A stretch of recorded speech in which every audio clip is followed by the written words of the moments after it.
Hey everybody, this is Mr. Storm, and in this video we are going to actually handle all of the battling in our game. Our game relies on combat, so let's go ahead and build the combat methods. But first, I just kind of want to show you what the game should look like if you're at this point. The main structure of the game actually works, or at least it should work. Let's hope that it runs and it works perfectly.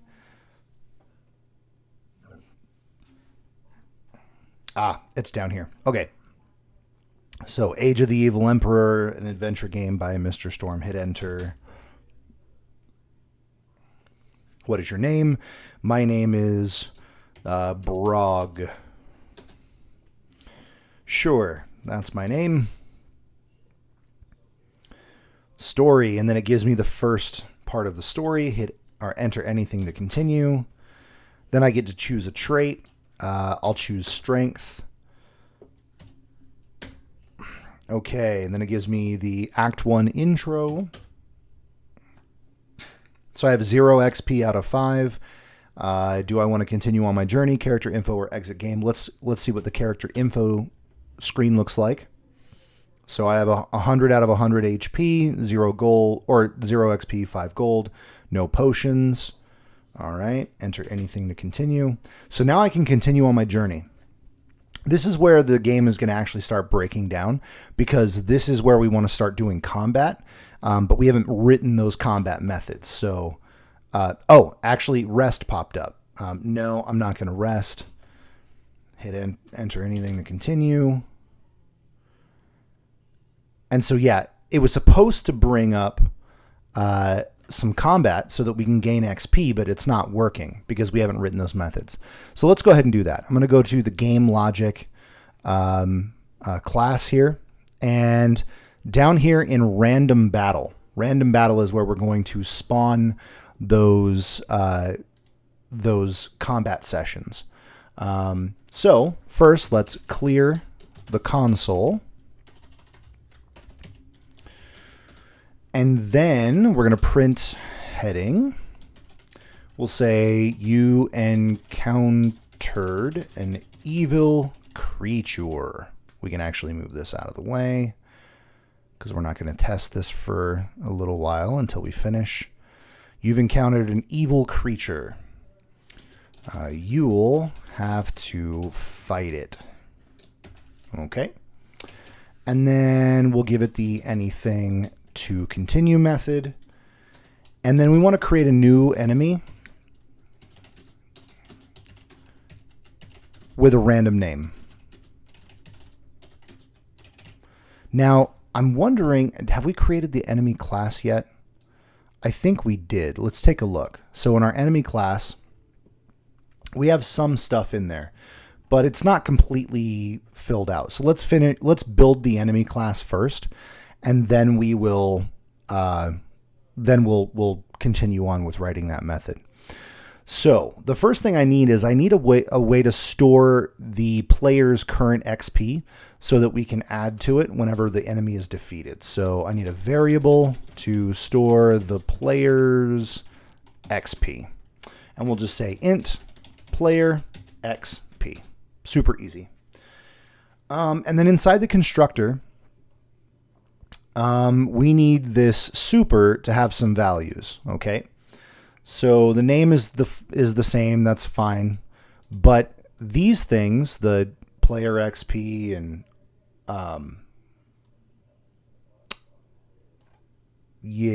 actually that's fine. But these down here, these need to change. So this first thing is going to be,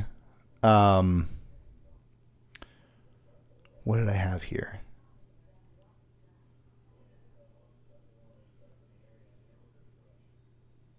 Oh, this first thing is the amount of XP we get when we defeat the player. And the next thing is going to be the amount of hit damage it can do, I believe. I think that's what I did.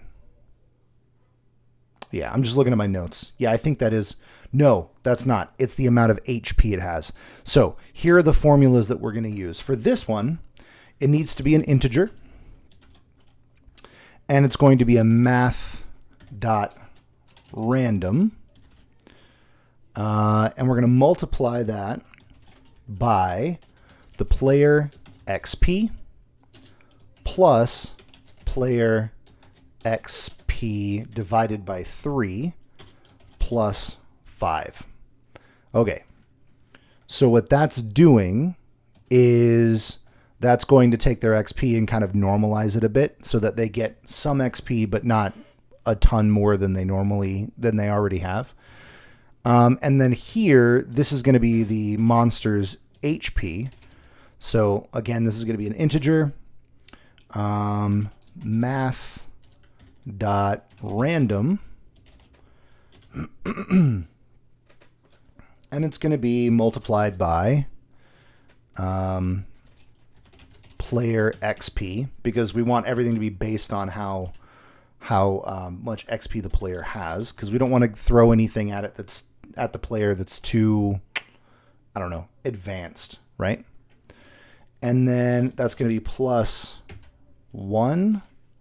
Yeah, so let me just kind of put that on its own line so it's easy to see. So math.random multiplied by player XP divided by 4 plus 2 plus 1. And again, these formulas, they're just formulas that I came up with while I've been making these games for a while. If you want to do a different formula, that's fine. These just seem to normalize the variables pretty well. So then we need to assign the variable, that player XP variable. So it's just this dot player XP equals player XP. Okay. Now in this override, the attack method, instead of returning just 0, we want to return another formula that calculates the player or the monster's attack. So int and math.random, and we'll say multiplied by player XP divided by 4 plus 1 plus XP divided by 4 plus 3. All right. Okay. Good there, good there, good there. And honestly, the defend is we're just going to do the same thing. So it's not super complicated. Just copy and paste. That should be fine. Okay, so that's our entire enemy class. Alrighty, let's go back to the game logic. So now we have to create a new enemy that, using that enemy class and give it the values. So we'll say battle. We're going to call this battle method, which we haven't created yet, but we're going to. New enemy, enemies, and then that is the array, the enemies array that we've created.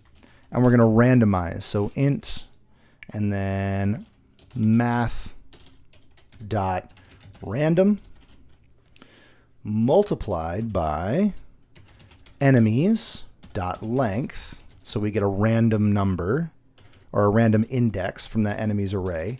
And we're going to send the player's XP as an argument. Okay. So that statement right there is going to call this method and send a new enemy into this method. So this battle method is going to be the bulk. It's a lot of code. Okay. So we need to do a bunch of stuff here. All right. So the first thing we need to do is we need to create a loop. This whole method is going to be handled in a loop. So the main battle method, or a loop, main battle loop. There we go. And it's just going to be while true. We just want it constantly looping. So first we're going to clear console. Then we're going to print a couple of headings. One is going, I don't know why it's doing that. All right, so one is going to be the enemy.name plus new line HP And we'll say plus enemy.hp so that the enemy's HP or its name and its HP are on the screen. Enemy.max HP. All right. And then the next heading, why is enemy not? Did I just put this in final battle? Oh my gosh, I'm embarrassed. Look at this. I am writing all of this in the wrong method. That's supposed to be in the battle method, not the final battle method. That was weird. I don't know why I did that. Okay, ignore that part. So make sure you put that while loop up into your battle method. All right, anyway, so I'm going to take this heading and I'm just going to copy it and paste it because the next statement's going to be pretty close to the same. But instead of enemy name, it's going to be, it's going to be player. How many spaces do I have here? Sorry, I'm just cleaning stuff up. So it's just going to be the player instead of enemy. Player name, player HP, and player max HP. We're just giving our players some information about the battle. System.out.print line. Now let's give them some options for what to do next. So we want them to be able to fight, we want them to be able to try to use a potion, and we want them to be able to try to run away. And actually not try to use a potion. They're going to be able to use a potion if they have one. So 1 is going to be fight, new line. 2 is going to be use potion, new line. And 3 is going to be run away. Okay. So then we're going to accept their input, read int,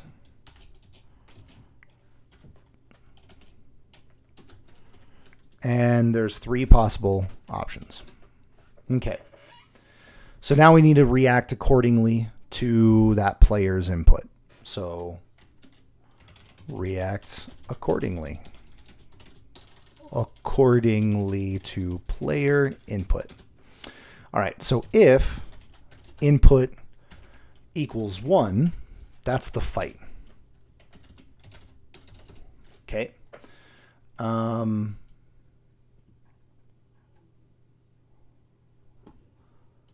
Else if input equals 2, that's the use potion. Oh, potion. And then else is going to be run away. Okay. So that's the main part of, that's pretty much it. Those are the 3 options. So let's talk about what happens if we want to fight. First, we need to calculate damage and damage taken. So damage is going to be enemy, like whatever the enemy deals to the player. Okay, so we need to calculate that. So int damage is going to be equal to player.attack. So we're going to use that attack method minus enemy.defend. So because our player class and our enemy class both have these methods, so we have an attack and a defend, and we have an attack and a defend. And actually, looking at my player, I probably need to finish beefing this guy out. Let me see. I'm good there. Yeah, my attack and defend need more work. So let's put those attack and defend methods in here, or formulas in here. So this is going to be int math.random multiplied by XP divided by 4 plus num attack upgrades. So that's where our attack upgrades are going to come in. Multiplied by 3 plus 3. Okay. And we'll say plus XP divided by 10 plus num attack upgrades multiplied by 2 plus num def upgrades plus 1. So what this is going to do is this basically takes how much I've leveled up my character. It's going to take my total XP. That's going to be the base for the attack stat. Then it's going to look at how many number of attack upgrades that I have. Beef that number up a little bit. Then we're going to add that calculation to another calculation which adds a little top off damage plus the number of attack upgrades plus 1, or defense upgrade. So my defense upgrades will still beef up my attack a little bit, but not as much as my attack upgrades. And we're going to do the same thing with our defense, just in reverse. So let's paste those in. Where it says number of attack upgrades, we're going to just change it to def upgrades. So that way, if you're choosing attack upgrades, then you are going to be able to do stronger attacks. But if you're choosing defense upgrades, then you're going to keep more of your health when you get attacked. So there's a little bit of strategy in upgrading your character. Anyway, so that attack and defend is good now. Let's go back. So the player is going to attack and the enemy is going to defend, and we're going to calculate the total amount of damage. And then that's going to be damage to the enemy. We also need to calculate damage taken. So actually, this is going to be damage. Yeah, damage taken is the damage enemy deals to the player. So damage taken is going to be enemy.attack minus player.defend. So the player is going to attack the enemy first, and then the enemy is going to attack the player second. And all we're doing is we're just calculating those values. We're going to add those here in just a minute. First, we want to check to see if the damage and damage taken isn't a negative, because we don't want a negative number. And with the way that I've written these formulas, they can it's random, but it could happen that it becomes a negative number, which we don't want. So if damage taken, because we don't want to heal whenever we get hit, right? So if damage taken is less than 0, then we're going to set damage taken to 0. And we're going to do the same thing with damage. So if damage is less than 0, then damage is going to be set to 0. Because again, we definitely don't want to have ourselves be healing whenever we're attacked by the enemy. So then we just need to deal damage to both parties.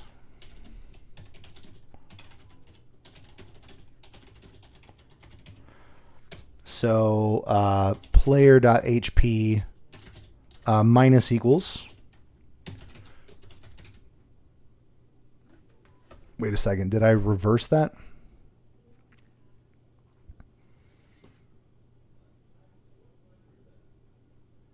Yes. Nope, that's fine. Okay, yeah. So player HP is going to be damage taken. Enemy HP is going to be damage. Alrighty. Now we just need to print the information so that the player knows what happened. Because all of this happened behind the scenes. They didn't see any of this. So now we just need to tell the player what actually happened. So print info. Let's clear the console and print a heading, and we'll say battle. System.out.println you dealt, there's an A in there, damage to the Cocaine Bear. Sorry, I literally just got back from the theater watching Cocaine Bear, so it's in my brain. Enemy.name. All right. Then we're going to create a print separator 15. And we'll scroll down a bit. I'm just going to copy and paste this because I don't feel like typing. And we'll say the enemy name dealt. Oh, actually, I probably, because I'm going to use dealt. I need a space there.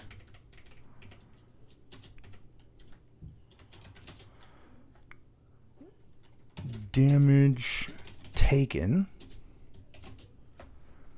Damage to you. Because we don't need to you. So the enemy dealt damage taken to you. Okay. Let's do anything to continue.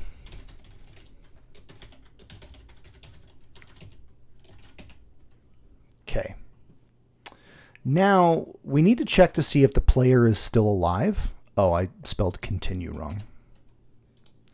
We need to check to see if the player is still alive.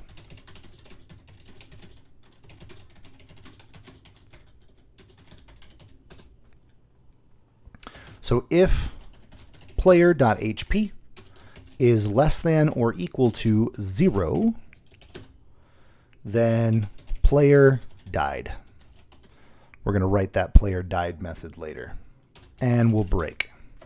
Meaning player's dead. We're moving on. Okay. Else if enemy HP is less than or equal to 0, so we've killed the enemy, then tell the player they've won. Clear console. And we'll say print heading. You defeated the Cocaine Bear. Enemy.name.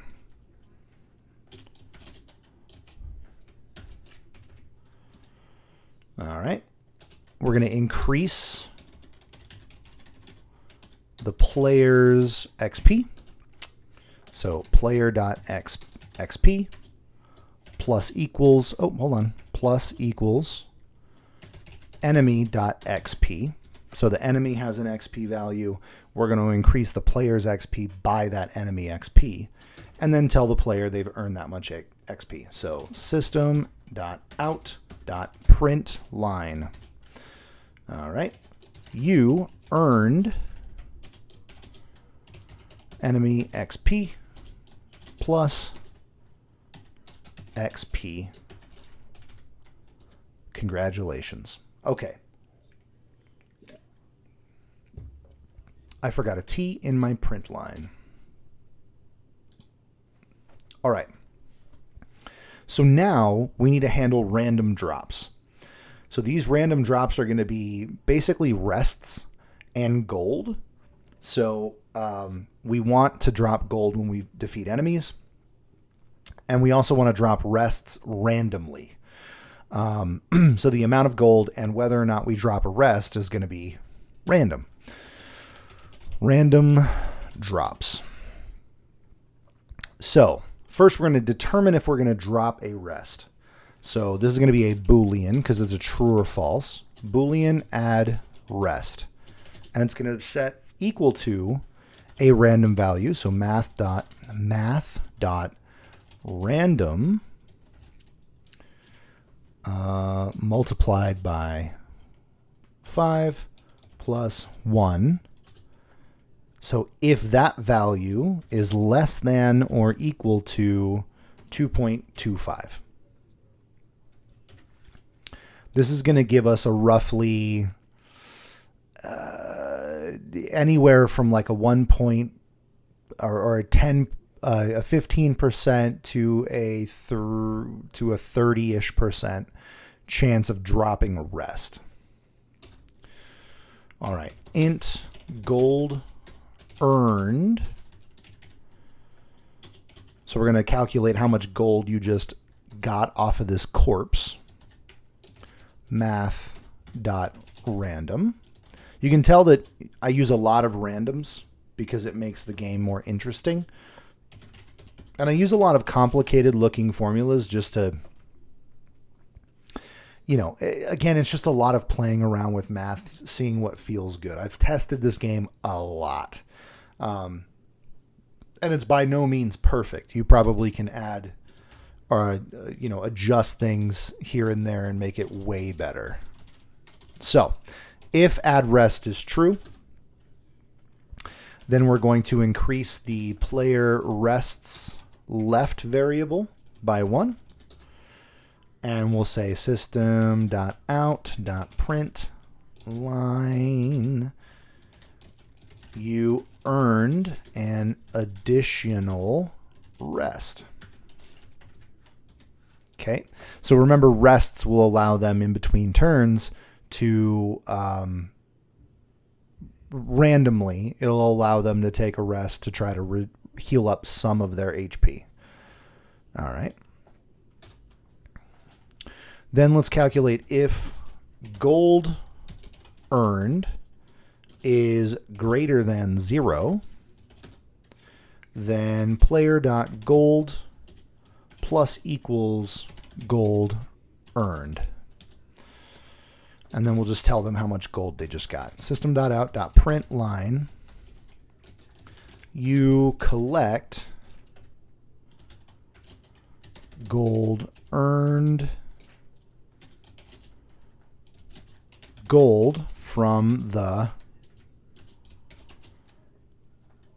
enemy.name.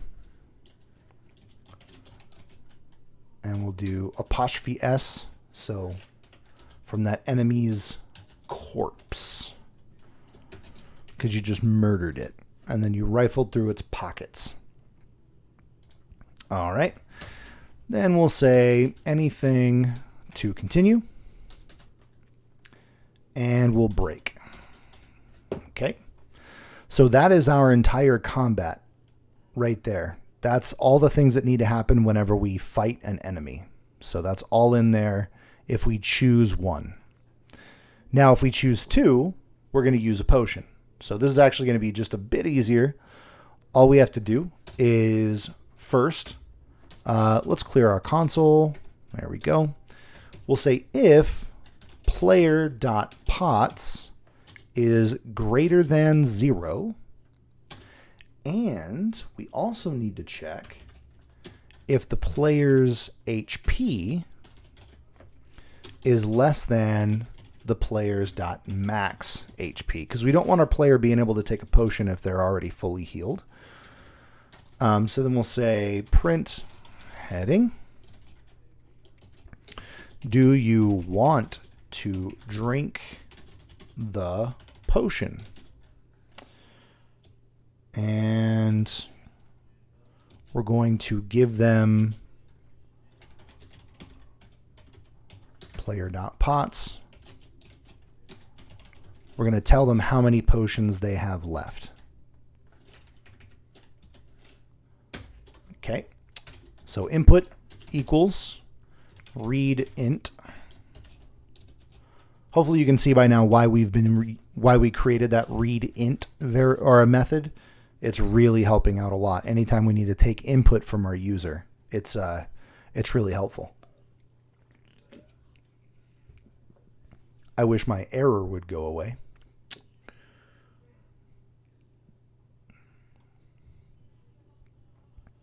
It's not applicable for the, oh, it's just taking a while. That's fine. All right. So if their input equals 1, then that means they said, yeah, I want to take the potion. Oh, actually, you know what? I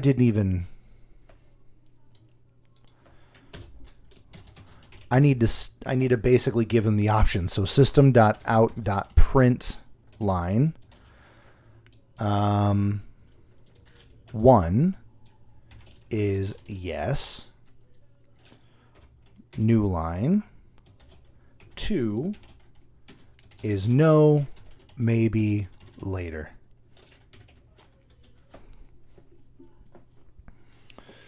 Okay. All right. So if the input is 1, then player takes the potion.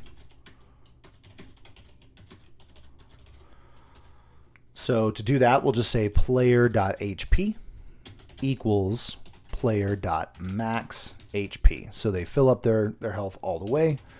We'll clear the console. And then we'll print a heading saying, you drank the magic potion. It restored your health back to player.maxhp. Okay. And then we'll do anything to continue. All right. Now, if they put no, basically they didn't want to take the potion. Actually,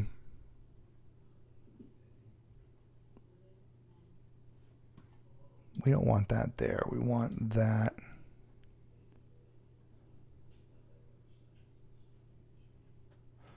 So, okay. So if they say 2, then nothing will happen. It'll just move on.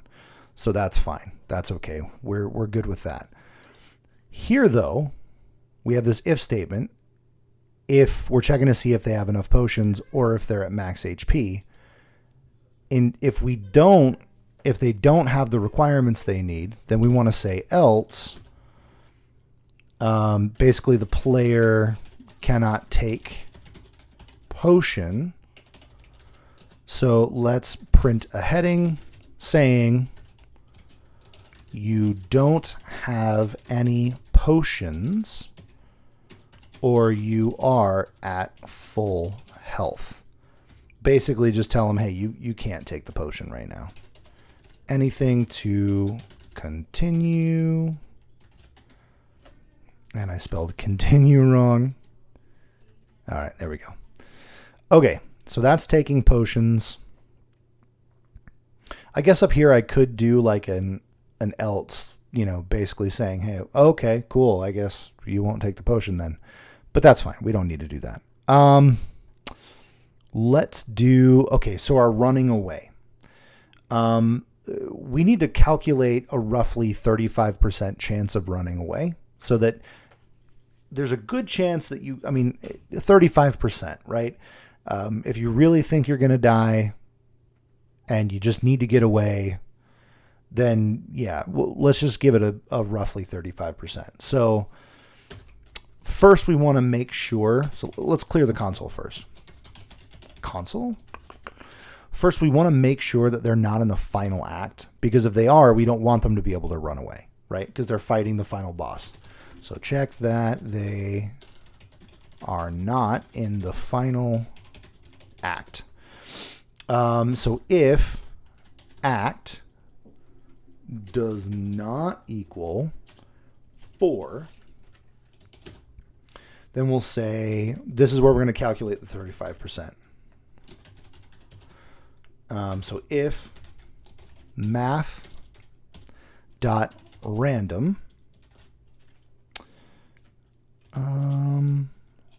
times 10, how would I do this? Plus 1, and then is less than or equal to 3.5. So 35% chance. So if math.random multiplied by 10 plus 1 is less than or equal to 3.5, then we're going to say, hey, guess what? You just ran away. You ran away from the enemy.name. And I've typed enemy name so much, I probably should have made a reference to it, but that's okay.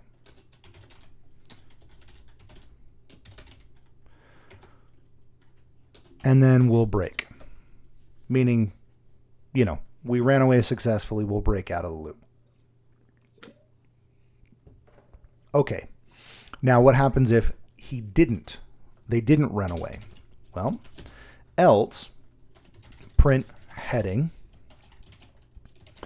you didn't manage to escape. And we're going to have them take some damage.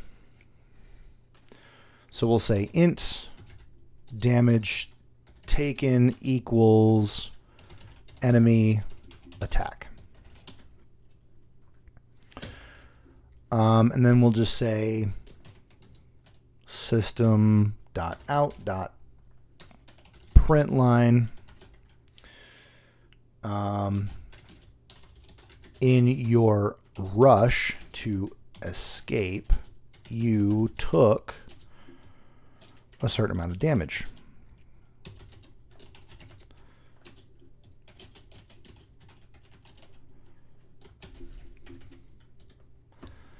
All right. And we're going to check to see if they're still alive.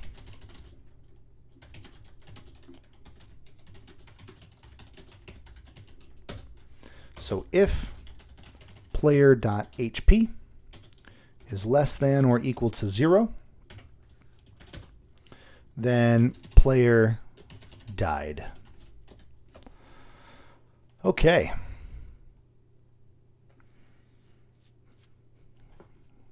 Perfect. Now, we probably want to leave a message just in case. So let's say if they're in Act 4, we want to leave a message. So we'll put an else here. Print heading. I'm going to type this in all caps so it means business. You cannot escape the evil emperor. Emperor. I was right. Okay. Okay. You cannot escape the evil emperor. So if you try to run away in Act 4, ain't gonna happen. And we'll do an anything. Oh, not caps locks. Anything to continue. Okay. That is our entire battle method. That is quite a bit, going from lines 284 all the way down to 385. So about 100 lines of code just in that one method. So that's quite a bit that we just created. Let me check time real quick. And we're at almost 40 minutes. So I'm definitely going to stop it there. Oh my gosh, this is probably the longest video I've recorded. Wow. So if you stuck with me this long, hats off to you. I will see you next time.